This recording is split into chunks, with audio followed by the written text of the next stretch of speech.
할렐루야. 네. 하나님의 말씀은 요나서 4장 1절에서 11절까지의 말씀 보도록 하겠습니다. 요나서 4장 1절에서 11절까지의 말씀입니다. 요나서 4장 1절에서 11절까지의 말씀, 제가 한 절, 여러분 한 절, 마지막 절은 같이 읽도록 하겠습니다. 요나가 매우 싫어하고 성내며 여호와께 기도하여 이르되 여호와여, 내가 고국에 있을 때에 이러하겠다고 말씀하지 아니하였나이까. 그러므로 내가 빨리 다시스로 도망하였사오니 주께서는 은혜로우시며 자비로우시며 노하기를 더디하시며 이내가 끝이사 뜻을 돌이켜 재앙을 내리지 아니하시는 하나님이신 줄을 내가 알았음이니이다. 여호와여, 원하건대 이제 내 생명을 거두어 가소서. 사는 것보다 죽는 것이 내게 나음이다 하니 여호와께서 이르시되 내가 성내는 것이 옳으냐 하시니라. 요나가 성읍에서 나가서 그 성읍 동쪽에 앉아 거기서 자기를 위하여 초막을 짓고 그 성읍에 무슨 일이 일어나는가를 보려고 그 그늘 아래에 앉았더라. 하나님 여호와께서 박농쿨을 예비하사 요나를 가리게 하셨으니 이는 그의 머리를 위하여 그늘에 치게 하며 그의 괴로움을 면하게 하려 하심이었더라. 요나가 박농쿨로 말미암아 크게 기뻐하였더니 하나님이 벌레를 예비하사 이튿날 새벽에 그 박농쿨을 갈아먹게 하심에 시드니라. 해가 뜰 때 하나님이 뜨거운 동풍을 예비하셨고 해는 요나의 머리조임에 요나가 혼미하여 스스로 죽기를 구하여 이르되 사는 것보다 죽는 것이 내게 나으니다 하니라. 하나님이 요나에게 이르시되 내가 이 박농쿨로 말미암아 성내는 것이 어찌 옳으냐 하시니 그가 대답하되 내가 성내어 죽기까지 할지라도 옳으니이다 하니라. 여호와께서 이르시되 내가 수고도 아니하였고 재배도 아니하였고 하룻밤에 났다가 하룻밤에 말라버린 이 박농쿨을 아꼈거든. 같이 읽을까요? 하물며 이 큰 성읍 니느웨는 좌우를 분별하지 못하는 자가 12만 명이요 가축도 많이 있나니 내가 어찌 아끼지 아니하겠느냐 하시니라. 아멘. 우리 옆 사람 한번 인사했으면 좋겠습니다. 귀하십니다. 귀하십니다. 네. 오늘 말씀의 제목은 요나와 나의 이야기, 5번째 시간으로 오늘 요나서 마지막 시간으로 말씀을 나누도록 하겠습니다. 교회 개척을 하고 비록 짧은 시간이지만 돌아보면은 이제 설교를 많이 한 것 같아요. 그런데 제가 한 설교 중에 예수 믿는 사람은 이렇게 살아야 합니다. 또는 그리스도인은 이런 삶을 살아야 합니다. 그리고 성도는 이런 태도를 가져야 합니다. 심지어 하나님 말씀에 순종해야 합니다라고 하는 그런 말씀을 제가 해본 적이 없는 것 같아요. 혹시 한두 번 정도 그런 말씀을 했을 수도 있었겠지만 제 기억에는 그런 말을 한 기억이 거의 없는 것 같습니다. 부교육자 시절에는 혹시 제가 담임이 되고 교회를 세우면 이런 일을 해봐야지 저런 일을 해봐야지 제도를 바꾸고 조직을 바꾸고 사람들을 훈련시키고 교회를 개혁하고 한번 교회를 잘 세워봐야지 하는 마음으로 가득 찼던 적들이 있어요. 왜냐하면 그렇게 보고 그렇게 잘하고 그게 목회인 줄 알았고 그게 교회인 줄 알았습니다. 그런데 어느 날 하나님이 요나인 제 인생에 광풍을 불게 하시고 폭풍우를 치게 하시며 물고기의 뱃속 깊은 곳으로 저를 집어넣으시고 환난과 고난의 시간을 통하여 당신을 알게 하시는 일들이 일어났습니다. 깊은 고난과 고통 그리고 환난으로 인하여 눈물을 흘리며 주님의 이름을 부를 때 그때 그곳으로 하나님의 말씀이 저에게 찾아와서 진리가 무엇인지를 알게 해주셨어요. 그 소울의 깊은 곳으로 말씀이 나를 찾아오시고 때로는 그 말씀이 나를 찌르시고 때로는 그 말씀이 나를 부수시면서 조금씩 저를 성숙시켜 주시는 일이 일어났습니다. 그리고 제 안에 있는 믿음이 조금씩 자라나기 시작하고 그리고 그 믿음이 조금씩 저를 바꾸고 변화시키는 일이 일어났어요. 그리고 그 일은 제 안에만 일어나는 것이 아니라 또 다른 요나인 여러분에게도 동일하게 일어나고 있는 것입니다. 제가 개척을 하고 지금까지 줄기차게 주장해 온 것은 하나님은 이런 분이시고 우리는 그분 앞에 이런 존재입니다 라는 것을 주장했어요. 하나님의 말씀은 이렇고 하나님의 마음은 이러하시고 하나님의 생각은 이러하십니다라는 말씀만 드렸습니다. 그리고 저는 앞으로도 우리는 이렇게 살아야 합니다라고 하는 말씀보다 하나님의 말씀은 이렇습니다라는 말씀만 증거하고 전할 것입니다. 만약에 여러분 제가 우리는 이렇게 살아야 합니다 또는 우리는 그 말씀에 순종해야 합니다라는 말씀을 전한다면 눈에 보이는 어떤 즉각적인 반응과 효과가 나타날 거예요. 왜냐하면 그렇게 살기 위해서는 적용이라는 것을 해야 하기 때문에 그렇습니다. 적용을 하면은 눈에 보이는 어떤 효과와 반응이 나타날 수밖에 없는 거예요. 마치 그것만 보면은 하나님이 일하시는 것 같고 마치 그것만 보면은 변화가 일어나는 것처럼 보입니다. 그런데 여러분, 그거 진짜 하나님이 하시는 걸까요? 그거 진짜 하나님의 말씀이 하시는 걸까요? 아닙니다, 여러분. 그럼 말씀이 하는 것이 아니라면 누가 하는 거예요? 내가가 하는 거예요. 내가. 그러면 결국에 무엇이 남는가? 내가 남는 거예요. 내가 이렇게 살았고 내가 이렇게 순종을 했더니 결국에는 하나님이 이렇게 복을 주셨다. 그런데 여러분, 그렇게 우리의 신앙생활이 가게 되면은 결국은 우리의 신앙생활이라는 것은 내가 주관을 해서 가게 되는 것이고 그 결과를 만들어내기 위해서는 우리는 율법적인 삶으로 갈 수밖에 없는 거예요. 여러분, 그 삶은 결국 우리를 지치게 만들고 무겁게 만들고 정죄하게 만들고 외식하게 만드는 사람이 되게 할 것입니다. 여러분, 제 메시지를 잘 들어보시면 저는 여러분의 할 수 있음에 호소하지 않고 하나님의 이런 분이시고 우리는 그분 앞에서 이런 존재입니다 라고 말씀을 드리면서 저와 여러분의 할 수 없음에 호소를 합니다. 제 메시지가 그렇잖아요. 그럼 여러분, 이런 메시지를 계속 들으면 우리 마음에 어떤 마음이 드는지 솔직하게 제가 말씀드려 볼게요. 우리는 할 수 없습니다 라는 이런 메시지를 계속 들으면 우리 마음에 어떤 감정이 생기고 어떤 마음이 드는가 다 경험하셨을 거예요. 공허함이 들어요. 공허함이. 예. 뭐야? 우리는 아무것도 할 수 없는 존재라는 그 이야기를 들으면 그럼 나라는 존재는 뭐야? 라면서 허전한 마음이 들기도 하고 공허한 마음이 들기도 해요. 왜냐하면 나라는 본성은 나라는 존재가 드러나야 하거든요. 내 이름이 조금 높아져야 하고 나라는 존재가 유명해져야 되는데 그렇게 되기 위해서는 나라는 존재가 무엇을 해야 된단 말입니다. 그런데 아무것도 하지 말고 아무것도 할 수 없다는 말씀을 들으면 어떻게 해야 되는 거예요? 어디로 가야 할지를 모르는 거예요. 지금까지 그렇게 살아왔고 지금까지 그렇게 신앙생활을 했는데 아무것도 하지 말고 아무것도 할 수 없다는 말을 들으면 어떻게 내가 신앙생활을 하고 어디로 가야 될지 모르는 거예요. 그래서 거기서 공허함이 찾아와요. 마음이 허전해지고 지금까지 자기를 잘 드러내며 잘 살아왔는데 이제 어떻게 살아야 할지 방향을 잊어버리는 것입니다. 그러나 사랑하는 여러분, 끊임없이 하나님의 이야기를 듣고 예수님의 이야기를 듣고 성경에 등장하는 인물들의 이야기가 나의 이야기라는 것을 듣고 그들에게 베푸시는 하나님의 은혜와 긍휼이 바로 우리에게 동일하게 일하시는 하나님의 마음이라는 것을 매일마다 듣고 매주마다 들을 때 어떤 일이 일어날까요, 여러분? 성경의 인물들에게 임하였던 하나님의 뜻과 역사가 저와 여러분의 인생의 삶에서 동일하게 일어날 것을 믿으시기를 주님의 이름으로 축복합니다. 여러분, 지금은 몰라요. 지금 저와 여러분들이 듣고 있는 이 말씀이 내 안에서 어떤 일을 하고 있는지 우리는 알 수 없습니다. 그러나 분명 그 말씀이 우리 안에서 일하고 계시는 거예요. 그 말씀이 분명 떡으로 살아가고 있는 나를 말씀으로 살아가는 자로 만들고 계시는 것입니다.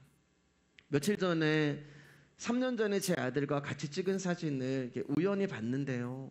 그때는 제 아들이 저랑 키 차이가 별로 안 나더라고요. 예. 조금밖에 차이 안 났어요. 그런데 지금 제 머리가 제 아들의 가슴에 닿고 있습니다. 예. 언제 이렇게 컸을까요? 예. 뷔페 가가지고 아니면 어디 잔치집 가가지고 제 아들이 2시간 동안 4시간 동안 실컷 먹는다고 해서 키가 자라나요? 일주일 동안 그렇게 먹는다고 해서 키가 자랄까요? 그렇지 않습니다. 그리고 저는 제 아들이 언제 저렇게 키가 컸는지 알지 못해요. 왜냐하면 매일 보기 때문에 그래요. 매일 그 키가 그 키 같아요. 저는 모르는 것입니다. 그럼 어떻게 제 아들의 키가 큰 줄 아냐, 큰 줄 아냐? 다른 사람이 얘기해 줄 때 아는 거예요. 목사님 얘가 건이에요? 아니 목사님 건이가 언제 이렇게 컸대요? 제 눈에는 그대로인데 제 아들이 어느 순간 보니까 어깨도 벌어져 있고 키도 훨씬 커져 있는 것을 보는 거예요. 여러분, 말씀을 듣는다는 것이 이와 같은 거예요.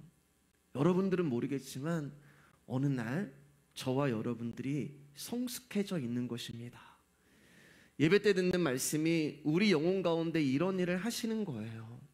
때로는 무슨 말씀인지 헷갈리기도 하고, 때로는 무슨 말씀인지 모를 때도 있고, 알쏭달쏭하기도 하고 애매모호하기도 하지만 아무 일도 내 안에서 안 일어나는 것 같지만 결정적인 여러분의 인생의 순간에 여러분 안에 있는 하나님의 말씀이 일을 하시는 거예요.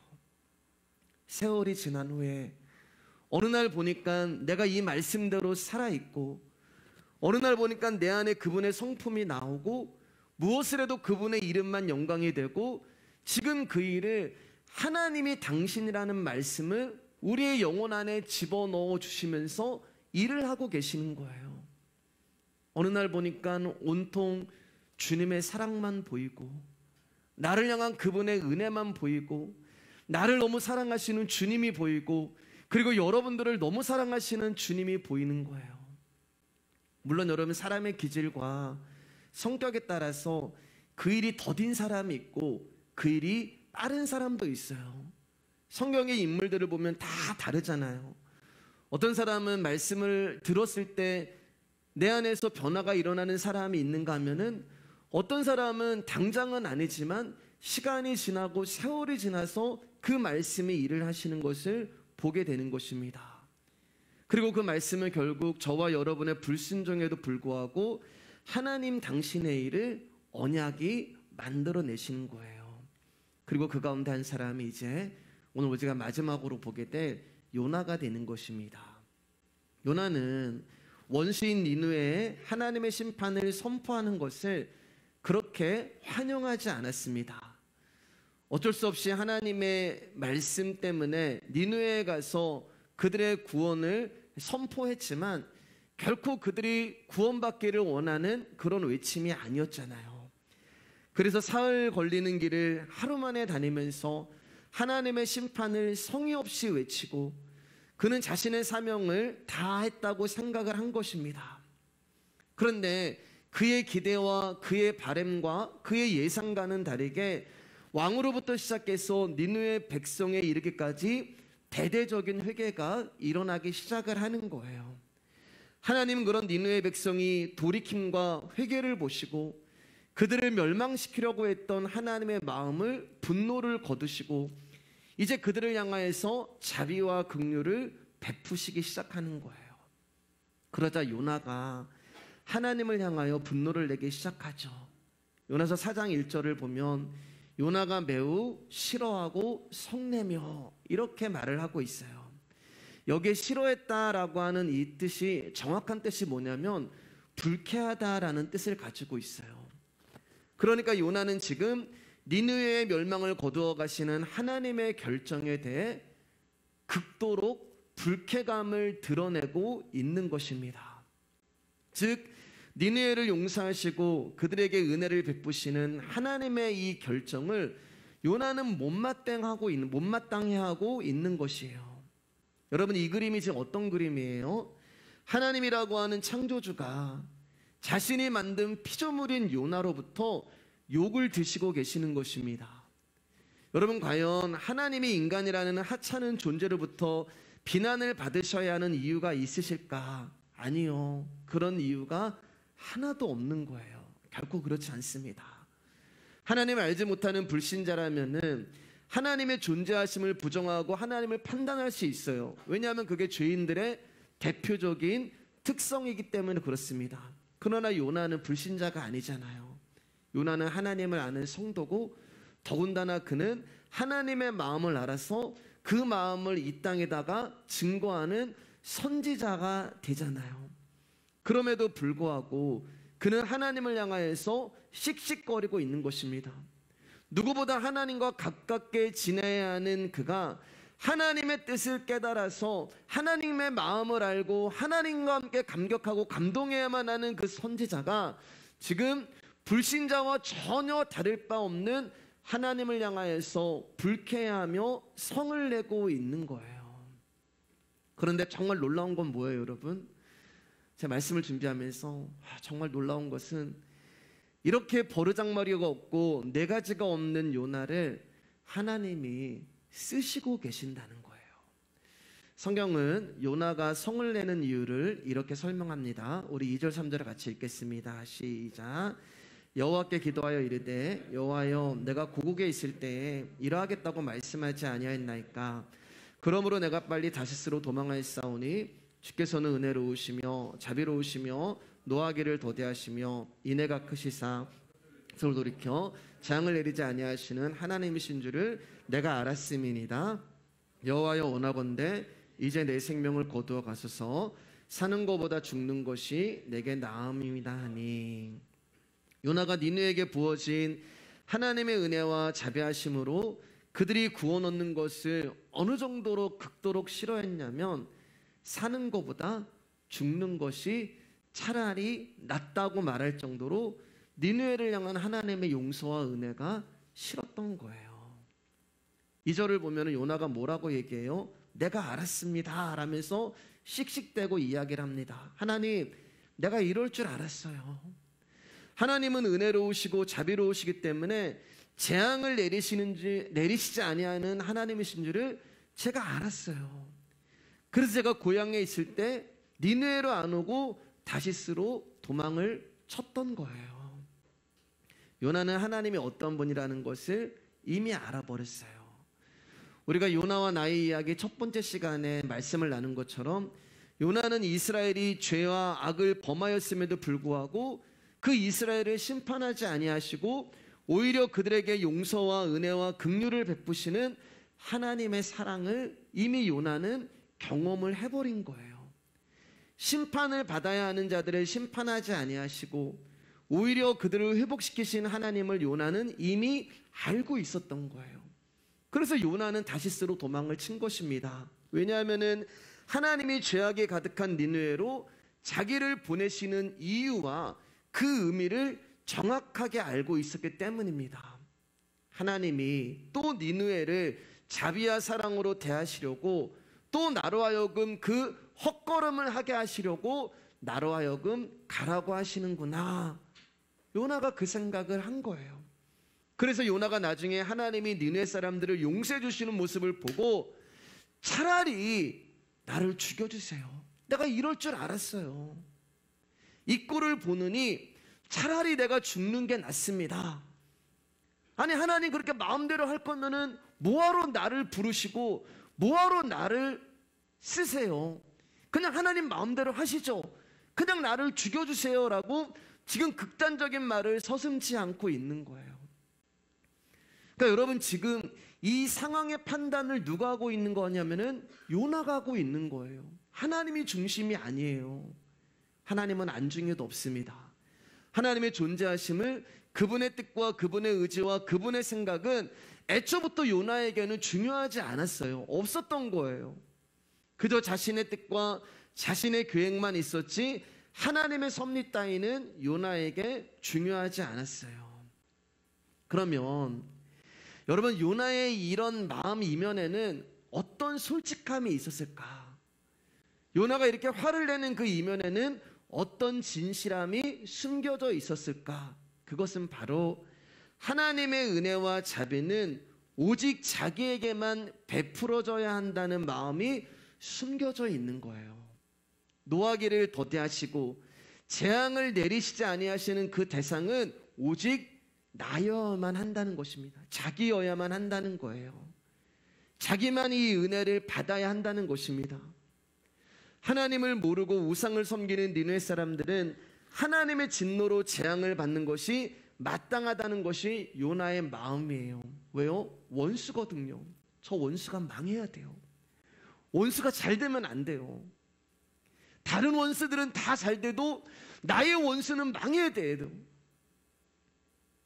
자기는 지금까지 조상 대대로 하나님의 율법을 지키기 위해 애를 썼고 제사를 드리느라고 수고했고 고생해가며 제물을 바치고 그렇게 성심으로 하나님을 섬겨왔는데 하나님을 믿지도 않고 섬기지도 않고 오히려 나에게 상처를 주고 있는 저 니느웨 사람들이 공짜로 하나님의 은혜와 자비를 받고 구원을 얻고 잘 되는 것을 요나는 볼 수가 없었던 거예요.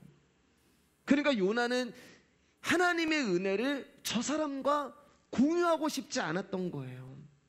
이게 이해가 될지 모르겠지만 나는 고생하면서 이 자리에 오르기까지 배고픔도 참고 잠 못 자고 겨우 여기까지 왔는데 저 사람은 한 것이 아무것도 없는데 어떤 특혜로 말미암아 이 자리에 와버리는 거예요. 그 꼴 보기 싫은 거예요. 왜 나는 고생해서 이렇게 됐는데 저 사람은 그냥 저렇게 되는 거야? 그래서 그렇게 행하시는 하나님에 대하여 억울한 거예요. 지금 요나가요. 배가 아픈 거예요. 하나님, 내 원수를 어떻게 저렇게 잘해줄 수가 있어요? 그게 억울하고 그게 참을 수 없을 만큼 화가 나고 그게 불쾌한 거예요. 그렇잖아요, 여러분. 아니, 그렇게 쉽게 은혜가 주어지는 것이고 그렇게 쉽게 구원이 임하는 거라면 뭐하러 내가 고생하며 지금까지 하나님을 섬기고 애를 썼냐는 거예요. 그게 억울하고 서운해서 요나가 화를 내는 것입니다. 이게 요나의 잘못된 생각이에요. 그럼 여러분, 왜 요나가 이런 잘못된 생각을 할까? 왜? 그것은 여러분, 요나가 자신에게는 구원을 받을 만한 자격과 근거가 있다고 생각을 하고 있기 때문에 그래요. 저 사람은 없는데 나는 있다고 생각을 하는 거예요. 하나님이 나를 사랑하시는 특별한 이유가 있다고 생각하는 거예요. 내가 모태신앙이기 때문에, 내 직분이 목사고 장로요 권사요 집사이기 때문에, 내가 헌금을 얼마나 많이 하는데, 내가 봉사하고 헌신하고, 저 사람은 교회에서 아무것도 안 하는데 내가 이렇게 하나님 앞에 애를 쓰고 노력을 하는데 나는 이런 것을 통해서 하나님으로부터 얼마든지 축복을 받을 자격이 있다고 생각을 하는 거예요. 그러니까 요나는 하나님의 말씀을 전하는 선지자이지만 하나님이 어떠한 분이신지를 알지 못해요. 그래서 제 메시지가 하나님이 이런 분이십니다 라고 전하는 거예요. 그 전에도 우리는 몰라요, 여러분. 요나는 인간의 그 어떤 행함과 실천도 구원의 자격이 되지 못함을 전혀 깨닫지 못해요. 하나님은 인간의 행함과 실천을 보고 은혜와 사랑을 베푸시는 것이 아니라 당신이 긍휼히 여길 자를 긍휼히 여기시고 사랑할 자를 사랑하시는 선택의 원리를 따라 일하시는 것을 요나는 알지 못하는 것입니다. 여러분, 우리가 태양을 바라보고 걸어가면 그림자가 내 뒤에 있기 때문에 그림자가 보이지 않아요. 그러나 우리가 태양을 등지고 걸어가면 우리는 우리의 그림자를 밟을 수밖에 없는 것입니다. 태양은 항상 그 자리에 있어요. 태양은 등을 돌리지 않습니다. 등을 돌리는 대상은 낮이 태양이 아니에요. 하나님은 우리를 향해서 한 번도 등을 돌리신 적이 없어요. 그분은 늘 구원이라는 선물을 우리에게 비춰주시는 분이시지 그 선물을 감추거나 빼앗아 가시는 분이 아니라는 거예요. 하나님은 항상 이 구원이라는 선물을 가지고 회개하고 돌아오는 당신의 자녀들을 기다리고 계시는 거예요. 그런데 요나가 지금 하나님으로부터 등을 돌려버린 것입니다. 그러니까 어떤 일이 일어나는 거예요? 그 앞에 어두운 그림자가 생기는 거예요. 그 어둠 안에 거치니까 하나 갇혀버리니까 하나님에 대하여 불평이 생기고 불만이 생기고 억울함이 생기고 화가 나고 하나님 어떻게 나한테 이러실 수가 있냐며 씩씩거리게 되는 거예요. 얼마 전까지만 해도 자신이 물고기 뱃속에서 구원을 받은 존재라는 것을 잊어버린 것입니다. 환란이 그 요나의 고난에 예수님이 그 환란의 자리에 있던 요나를 찾아오시지 않으셨다면 자신은 구원을 받을 수도 없고 그 수월의 깊은 곳에서 영원히 죽을 수밖에 없었던 그 사실을 잊어버린 거예요. 그래서 요나서 4장 4절에 하나님이 요나에게 요나야 네가 성내는 것이 옳으니 이렇게 물어보시는 거예요. 요나야 너 얼마 전까지만 해도 물고기 뱃속에 있었던 거 잊어버렸니? 요나야 네가 어디서 어떻게 구원을 받은 존재인지 너 잊어버렸니? 네가 어디서 어떻게 구원을 받은 존재인지를 안다면 네가 지금 나에게 이렇게 화를 내고 씩씩거리는 것이 과연 옳은 일이니? 그렇게 하나님이 요나에게 물어보시는 거예요. 자, 우리 5절에서 8절 읽겠습니다. 시작. 요나가 성읍에서 나가서 그 성읍 동쪽에 앉아 거기서 자기를 위하여 초막을 짓고 그 성읍에 무슨 일이 일어나는가를 보려고 그 그늘 아래에 앉았더라. 하나님 여호와께서 박넝쿨을 예비하사 요나를 가리게 하셨으니 이는 그의 머리를 위하여 그늘이 지게 하며 그의 괴로움을 면하게 하려 하심이었더라. 요나가 박넝쿨로 말미암아 크게 기뻐하였더니 하나님이 벌레를 예비하사 이튿날 새벽에 그 박넝쿨을 갉아먹게 하심에 시드니라. 해가 뜰 때 하나님이 뜨거운 동풍을 예비하셨고 해는 요나의 머리에 쪼임에 요나가 혼미하여 스스로 죽기를 구하여 이르되 사는 것보다 죽는 것이 내게 나으니이다 하니라. 혹시나 하는 마음에 요나가 성읍 동쪽에 초막을 짓기 시작합니다. 이런 요나에게 하나님은 박넝쿨을 예비하시고 그에게 그늘을 지게 하시고 그의 괴로움을 면하게 하세요. 요나가 햇빛으로 인하여서 괴롭고 뜨거우니까 고통스럽잖아요. 그러니까 하나님이 박넝쿨을 예비하셔서 그에게 그늘 안에 거하게 하십니다. 그리고 요나는 그 박넝쿨로 인하여 심히 기뻐해요. 그러나 하나님이 새벽에 벌레를 보내셔서 박넝쿨을 갈아먹게 함으로 박넝쿨이 시들게 됩니다. 그리고 해가 뜰 때 하나님은 뜨거운 햇빛으로 또 동풍을 불게 하셔서 요나로 하여금 고통을 맛보게 하세요. 뜨거운 바람과 햇빛으로 인하여서 괴로움을 당하게 되자 요나는 거기서 또 사는 것보다 죽는 것이 낫겠다 하면서 불평을 하기 시작해요. 조금 전까지만 해도 박넝쿨로 인하여서 기뻐했는데 자기에게 조금이라도 기쁨이 되고 유익이 되면 할렐루야, 하나님이 나를 이렇게 사랑하십니다 간증을 하고 난리법석을 떨다가 조금만 나에게 아픔이 되고 괴로움이 찾아오면 하나님 나한테 왜 이러세요? 하나님 살아계시긴 하세요? 차라리 이럴 거면 나를 죽여주세요라고 씩씩거리는 거예요. 여러분 지금 요나를 보면은 생각나는 사람 없으세요? 네. 옆 사람이 생각나시면 안 돼요, 여러분. 요나를 보면 누가 보이세요? 지금 말씀을 들으면서 나의 이야기 같잖아요. 나의 모습이 보이잖아요. 그래서 성경은 나의 이야기가 되는 거예요. 나가 되는 것입니다. 자, 요나가 이제 씩씩거리고 화를 내자 하나님이 요나에게 요나야, 내가 이 박넝쿨로 인해 화를 내는 것이 과연 옳으니 다시 한번 물어보세요. 그때 요나가 뭐라고 고백하냐면은 네 하나님, 저 지금 죽고 싶을 만큼 화가 납니다.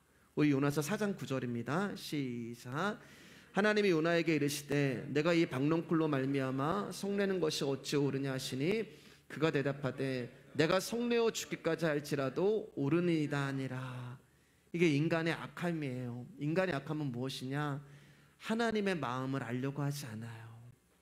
하나님의 마음을 알려고 하기보다는 자신의 뜻대로 되지 않고 자기에게 유리한 대로 되지 않는 것으로 분노하는 것이 인간의 악함이 되는 것입니다. 여러분 보세요. 지금까지 요나는 뭐든지 자기 뜻대로 되지 않은 일에 화를 내고 있어요. 모든 일이 자기 뜻대로 되어야 하는 거예요. 모든 것이 자기가 원하는 대로 되어야지만 기뻐합니다. 왜 이 세상이 자신이 원하는 대로 되어야 하는지에 대해서는 생각하지 않아요. 왜 하나님이 자신의 뜻대로 일하셔야 하는지에 대해서는 생각하지 않아요. 요나가 니느웨가 구원받는 것이 싫으면 하나님은 그대로 해주셔야 하고, 요나가 햇빛에 노출되는 것이 싫으면 하나님은 그늘을 만들어 주셔야 하는 거예요. 요나에게 있어서 하나님은 그런 분밖에 안 되는 거예요. 비가 와서 농사를 망치게 되면 비를 내려주시는 하나님의 마음을 생각하기보다는 비가 와서 내 농사가 망쳤다고 자신에게 해를 주는 하나님을 향하여서 씩씩거리는 게 요나예요. 하나님의 마음을 알지 못합니다. 여러분, 요나가 4장 2절에 다시 한번 보면 이렇게 고백을 했잖아요. 주께서는 은혜로우시며 자비로우시며 노하기를 더디하시며 인애가 크시사 뜻을 돌이켜 재앙을 내리시지 아니하시는 하나님이십니다. 이게 니느웨를 보고 니느웨를 멸망시키지 않으시니까 요나가 하나님을 향하여서 당신은 이런 분이십니다 라고 고백을 하는 거예요. 그런데 여러분, 이 고백이요, 4장에 와서 가만히 보니까 이 고백은 니느웨를 향한 하나님의 마음을 요나가 이야기한 것이 아니라 요나 자신을 향한 하나님의 마음을 고백하고 있는 거예요. 맞잖아요, 여러분. 이 이야기는 니느웨를 향한 이야기가 아니에요. 요나는 지금 하나님께 불평불만을 넘어서서 하나님을 무시하고 멸시하고 조롱하고 심지어 막대하기까지 합니다. 여러분, 제가 하나님이었다면 이런 취급을 당하실 바에 아예 요나를 심판하시고 모가지를 비틀어 버렸을 거예요. 그러니까 심판을 받아야 하는 존재는 니느웨가 아니라 요나였던 거예요. 그런데 하나님은 어떤 분이라고요? 은혜로우시고 자비로우시고 노하기를 더디하시고 인애가 크신 하나님이기 때문에 요나를 심판하지도 않으시고 재앙을 내리시지도 않은 거예요. 이런 하나님 때문에 사랑하는 여러분, 저와 여러분이 오늘도 주님 앞에서 예배를 드릴 수 있는 것이고, 이런 하나님이시기 때문에 저와 여러분들이 주님 앞에서 오늘도 생명을 유지하면서 살아갈 수 있는 거예요. 자, 이제 끝으로 10절, 11절 말씀을 읽고 말씀 정리하도록 하겠습니다. 10절, 11절입니다. 시작. 여호와께서 이르시되 내가 수고도 아니하였고 재배도 아니하였고 하룻밤에 났다가 하룻밤에 말라버린 이 박농쿨을 아꼈거든. 하물며 이 큰 성읍 니느웨에는 좌우를 분별하지 못하는 자가 12만 명이요 가축도 많이 있나니 내가 어찌 아끼지 아니하겠느냐 하시니라. 여러분, 요나가 박농쿨을 아낀 이유가 뭐라고요? 자기에게 유익이 되기 때문에 그런 거예요. 자기에게 도움이 되고 자기에게 유익이 되니까 요나가 박농쿨을 아끼는 것입니다. 그런데 재밌는 것은 자기에게 그늘을 만들어주고 자기를 시원하게 만들어주는 박농쿨을 위해서 요나가 한 게 아무것도 없다는 거예요. 그가 수고도 아니하였고 재배도 아니하였는데 박농쿨이 요나를 더위에서 가려주고 그를 보호하고 있다는 거예요. 그럼 여러분 잘 생각해 보세요. 그러면 여러분 박농쿨이 지금 그렇게 했잖아요. 그러면 누가 지금 박농쿨을 아끼는 거예요? 박농쿨이 요나를 아끼는 거예요? 요나가 박농쿨을 아끼는 거예요? 지금 누가 누구를 보호해주고 누가 누구를 아껴주는 거예요? 말씀은 요나가 박농쿨을 아꼈거든. 아니에요, 여러분. 요나가 박농쿨을 아낀 게 아니라 박농쿨이 요나를 불쌍히 여겨주고 있고 그를 보호해주고 있고 그를 지켜주고 있는 거예요. 왜 여러분?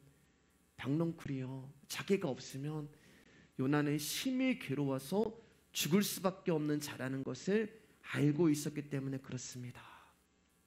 사랑하는 여러분, 우리는 우리에게 유익이 되고 도움이 되는 것을 아끼지만 하나님은요, 이 박농쿨처럼 당신이 없으면 살아갈 수 없는 자를 아끼시는 분이세요.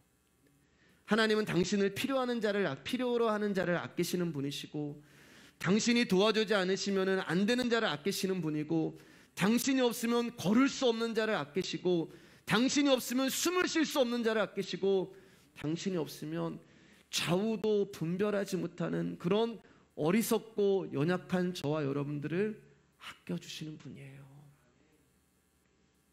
그 아껴주시는 대상이 느느웨 사람이고 저와 여러분이고 요나가 되는 것입니다. 당신의 인내하심과 긍휼하심으로, 당신의 용서하심과 인도하심으로 하나님은 오늘도 박농쿨이 되어서 우리를 아껴주시는 거예요. 오늘 로마서 8장 10절 읽고 이제 말씀 마치겠습니다. 시작. 우리가 아직 죄인 되었을 때 그리스도께서 우리를 위하여 죽으심으로 하나님께서 우리에 대한 자기의 사랑을 확증하셨느니라. 그러면 이제 우리가 그의 피로 말미암아 의롭다 하심을 받았으니 더욱 그로 말미암아 진노하심에서 구원을 받을 것이니 곧 우리가 원수 되었을 때에 그의 아들의 죽으심으로 말미암아 하나님과 화목하게 되었은즉 화목하게 된 자로서는 더욱 그의 살아나심으로 말미암아 구원을 받을 것이니라. 아까도 말씀드렸지만 니느웨가 하나님으로부터 긍휼과 은혜를 받는 것을 요나가 싫어하고 불쾌하고 화를 냈던 이유는 니느웨가 자신의 원수였기 때문이라고 말씀을 드렸어요. 자신의 원수에게 은혜를 베푸시고 자신의 원수에게 자비를 베푸시고 자신의 원수에게 노하기를 더디하시며 인애를 베푸시고 자신의 원수에게 뜻을 돌이켜 재앙을 내리시지 아니하시는 그 하나님이 요나는 싫었던 것입니다. 그런데 여러분, 하나님의 원수는 누구예요? 요나는 자기의 원수가 그렇게 구원받는 것을 싫어하는데 하나님도 원수가 계셨어요. 하나님의 진짜 원수가 누구예요? 로마서 말씀 가운데 우리가 원수 되었을 때, 요나가 원수 되었을 때, 내가 원수 되었을 때 하나님의 진짜 원수는 니느웨가 아니라 저와 여러분이 되는 것입니다. 하나님은 당신의 진짜 원수인 나를 위해서 당신이 가장 사랑하는 아들을 죽이신 거예요. 저와 여러분들은 나를 향해 두 팔을 벌리시고 찾아오시는 그 아들 예수 그리스도에게 창을 들고 찌르고 칼을 들고 찌르고 그를 죽여버린 것입니다. 왜냐하면 나의 원수이기 때문에 그래요. 그럼에도 불구하고 그 아들 예수 그리스도는 원수인 내가 찌르는 창과 칼에 찔리면서도 불구하고 나에게 찾아오셔서 저와 여러분들을 와락 안아주셔요. 왜요? 그분이 아끼시기 때문에. 그분이 저와 여러분들을 아껴주시기 때문에. 내가 하나님 앞에 죄인이고 당신을 죽이는 원수임에도 불구하고 저와 여러분들을 아껴주시는 것입니다. 니느웨와는 비교할 수 없을 만큼 더 아껴주시고, 니느웨와는 비교할 수 없을 만큼 더 긍휼히 여겨주시고, 더 사랑해주시고, 더 용서해주시고, 더 자비와 인애를 베풀어 주시는 거예요. 하나님은 요나에게 이 마음을 주시길 원하셨고, 요나가 이 하나님의 마음을 알기를 원하셨던 것입니다. 사랑하는 여러분, 우리가 하나님의 마음을 함부로 안다고 말씀하시면 안 돼요. 우리가 정말 그 마음을 안다면 우리는 그저 고개를 숙이고 주님 나를 긍휼히 여겨주십시오, 나는 죄인입니다 라는 고백 외에는 다른 어떤 말도 할 수가 없는 것입니다. 요나서는 어떤 결론도 없이 끝이 나잖아요. 요나가 하나님의 마음을 알아서 순종을 했다든지, 아니면 그래도 분이 안 풀려서 계속 화를 내고 있다든지 어떤 결론이 나야 되는데, 요나서는 그렇게 결론이 나지 않고 내가 어찌 아끼지 아니하겠느냐라로 끝이 나요. 왜 이렇게 끝이 날까? 성경은 우리의 반응을 별로 중요하게 보지 않아요. 왜 그런지 다 아시죠, 여러분? 그것은 우리가 일을 하는 게 아니고 언약이 일을 하시기 때문에 그렇습니다. 요나서가 이렇게 결론이 나지 않고 미안성으로 끝이 나는 이유는 오늘을 살아가는 또 다른 요나인 저와 여러분 때문이에요. 그래서 하나님은 오늘도 우리에게 요나에게 하셨던 그 언약을 이루시고 계시는 것입니다. 때로는 저와 여러분들이 다시스로 가는 배로 찾아오시고, 어떤 날은 물고기 뱃속으로 찾아오시고, 또 니느웨를 보며 씩씩거리고 있는 그곳으로 찾아오시고, 지금도 하나님은 또 다른 요나인 우리와 함께 요나서를 써내려가고 계시는 거예요. 나에게 말씀을 주시고 그 말씀에 불순종하면 환난을 통하여 다시 주님을 부르게 하시고, 그러면 또다시 말씀을 주시고, 또 내가 불순종하면 회개케 하시고 나에게 말씀을 주시고 나에게 이해하게 하시고, 이해를 못하시면 끊임없이 설득하게 하시고, 내가 화를 내면 자상하게 설명을 해주시고, 그렇게 우리의 인생을 하나님이 구원의 길로 한 걸음씩 한 걸음씩 인도해 가시는 거예요. 요나의 이야기를 지금까지 들어주시느라고 고생 많으셨습니다. 요나의 이야기 여기서 마치도록 하겠습니다.